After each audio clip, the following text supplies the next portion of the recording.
आपको बताएं कि मंगलवार रात 10 बजे पूरे उत्तर भारत में भूकंप जो है वो आया, जिसका केंद्र अफगानिस्तान बताया गया और इसकी तीव्रता रिक्टर स्केल पर 6.5 आंकी गई। वहीं मंगलवार रात 10:15 बजे आए भूकंप को लेकर सोशल मीडिया में चंबा में घरों में जो है वो दरारें आने के फोटो जो है वो शेयर किए जाने लगे।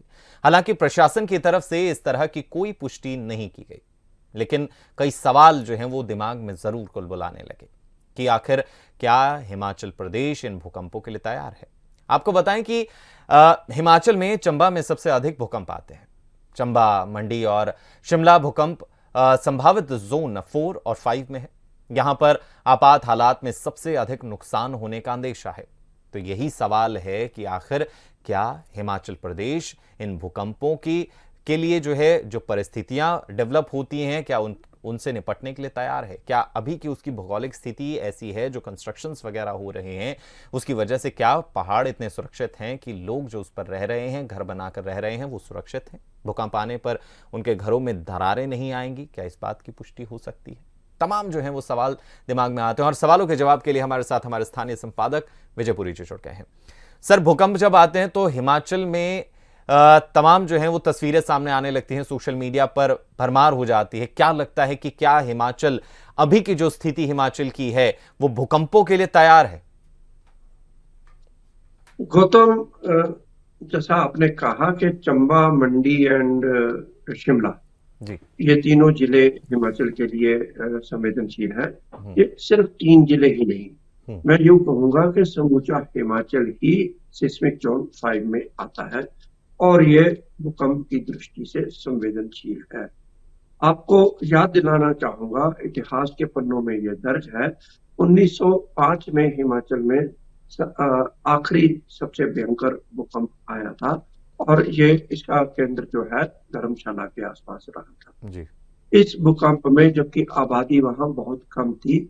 इस भूकंप में लगभग उस समय 20,000 से अधिक लोग मारे गए थे। अंग्रेजी हुकूमत जो धर्मशाला को अपनी शीत का जो ग्रीष्मकालीन राजधानी बनाना चाहती थी, इस भूकंप के बाद ही उन्होंने ऐसा विचार त्याग दिया और धर्मशाला के स्थान पर शिमला को जो है वो ग्रीष्मकालीन राजधानी बनाया गया। अब प्रश्न यह उत्पन्न होता है कि क्या हिमाचल भूकंप के लिए सुरक्षित है या नहीं। गौतम, हिमाचल प्रदेश आज भूकंप की परिस्थितियों को लेकर किसी भी प्रकार से सुरक्षित नहीं है। कारण यह कि यहाँ पर न केवल अंधाधुंध निर्माण कार्य हो रहे हैं, बल्कि गगनचुंबी इमारतें भी बनाई जा रही हैं और इसके लिए जितने दोषी स्थानीय लोग हैं, उतने ही दोषी सरकार भी है, जो अपने इमारतों को भी बुलंदियों तक पहुंचाए हुए हैं। मसलन शिमला में अभी हाल ही में सचिवालय की इमारत जो है वो 6 मंजिल की है, जबकि आम लोगों के लिए पहले 4 मंजिल की इमारत से अधिक की अनुमति नहीं दी जाती थी। अब एनजीटी ने 2.5 मंजिल से अधिक की अनुमति न देने का ऐलान किया है, कानून बनाया है। बावजूद इसके हाल ही में IGMC Shimla, Indira Gandhi medical college Shimla, जहां हजारों लोग रोज स्वास्थ्य लाभ के लिए जाते हैं, उसकी ओपीडी की जो इमारत बनी है वो 13 मंजिल की है। उसका नक्शा अभी तक पास नहीं है, लेकिन उस इमारत को चालू कर दिया गया है। एनजीटी में भी उसके कई प्रश्न उठे हैं। अब जब सरकार ही 13 मंजिल की इमारत बनाएगी, तो स्थानीय लोग जो हैं वो, कई लोग जो है उनकी इमारतें चाहे पास नहीं है, लेकिन 6, 7, 8 मंजिल तक की, यहाँ तक कि 9 मंजिल तक की इमारतें शिमला में बनी हुई हैं, वो पूरी तरह से अवैध है, गलत है ऐसी इमारतों का बनना। उनको बिजली पानी नहीं मिल रहा, बिजली पानी उनको कमर्शियल दिया जा रहा है। तो जो इतनी बड़ी इमारतें बना रहे हैं वो कमर्शियल बिजली पानी का भुगतान कर सकते हैं, लेकिन भूकंप के लिए ये अत्यंत संवेदनशील मामला है और इस पर गौर किया जाना चाहिए और ऐसे इमारतों पर रोक लगाई जानी चाहिए। जी गौतम। सर, जब सरकार के आंखों के नीचे ही ये सब हो रहा है, तो गौर कौन करेगा इस पे? कौन एक्शन लेगा? देखिए, समय खुद जगाता है। और सरकार को भी सजग होना पड़ेगा। इसके लिए एनजीटी भी आगे आ रही है। और इतना ही नहीं गौतम जी यहाँ परिस्थितियां ये भी हैं कि अगर भूकंप आ जाता है तो क्या होगा। जी ये पहाड़ी क्षेत्र है, शिमला को आपने देखा है, एक के ऊपर एक के ऊपर एक के ऊपर एक इमारत बनी हुई है। जी अब अगर सबसे ऊपर जो है वो इमारत अगर 3 मंजिल की है, वो भूकंप आने की परिस्थिति में 5 मंजिल की इमारत पर गिरती है तो 5 मंजिल की इमारत निश्चित तौर पर गिरेगी। जी 5 मंजिल की इमारत के नीचे अगर 2 मंजिल की इमारत है तो वो भी गिरेगी। तो बिल्कुल हिमाचल की भौगोलिक परिस्थितियां ऐसी हैं कि एक के ऊपर एक इमारत पहाड़ के ऊपर खड़ी हुई है और भूकंप आने की परिस्थिति में लाखों लोगों की जानें जा सकती हैं। ये तो हुई भूकंप की बात, लेकिन हम करें आपदा प्रबंधन की बात। जी अब शिमला की आबादी लगभग 4 लाख है गौतम।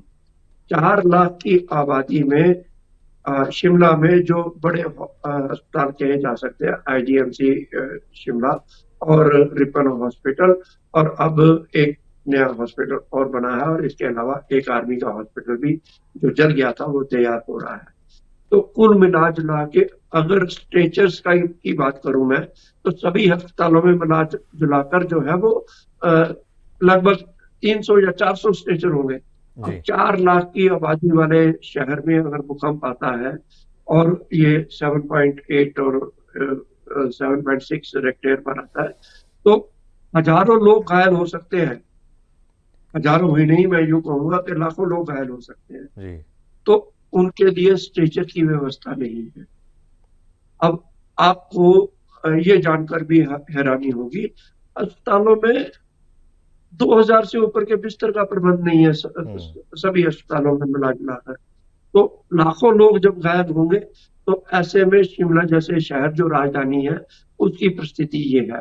तो छोटे शहरों और छोटे ग्रामीण इलाकों की परिस्थितियां आप उसका आंकलन आप स्वयं लगा सकते हैं। भूकंप आने की स्थिति में केवल इमारतें ही नहीं गिरती हैं, सड़कों को भी नुकसान पहुंचता है।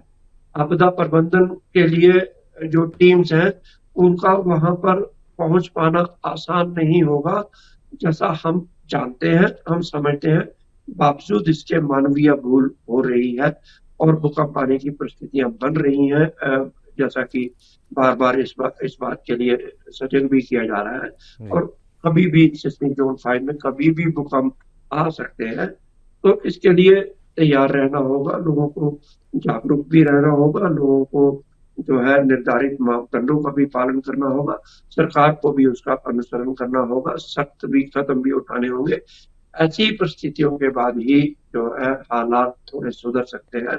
और कुदरत का कहर तो इसका सामना कोई कर नहीं सकता है। तुर्की नहीं कर पाया है, अमेरिका नहीं कर पाएगा कभी। ऐसे ऐसे बड़े बड़े देश जो हैं वो भी कुदरत के आगे बेबस हो जाते हैं। लेकिन मानवीय भूलें ना की जाए, अपने आप को सुधारा जाए, इससे बड़ी बात और कोई नहीं हो सकती। जी गौतम। बिल्कुल सर, शुक्रिया सर तमाम जानकारी के लिए, हमारे साथ जुड़ने के लिए। बहुत ही सही बात जो है वो विजय सर ने कही कि प्राकृतिक आपदाओं का सामना नहीं किया जा सकता, लेकिन अगर मानवीय भूलें ना की जाएं तो प्राकृतिक आपदाओं को टाला जा सकता है। यानी कि वो गलतियां जो आपको पहले से पता है कि जिनसे अंजाम बुरे होंगे उनको ना किया जाए। इमारतों को की जो लिमिट रखी गई है उस लिमिट से ना बड़ा बनाया जाए, और ना सिर्फ सरकार बल्कि आम जन भी सचेत रहें, जागरूक रहें, जिससे कि इन तमाम मुसीबतों से, इन तमाम आपदाओं से, आने वाली आपदाओं से लोगों की जानें बचाई जा सकें। क्योंकि साफ तौर पर यह तस्वीर नजर आती है कि अगर आपदा आती है तो ना अस्पताल तैयार रहेंगे, ना सड़कें तैयार हैं अस्पताल तक जाने के लिए।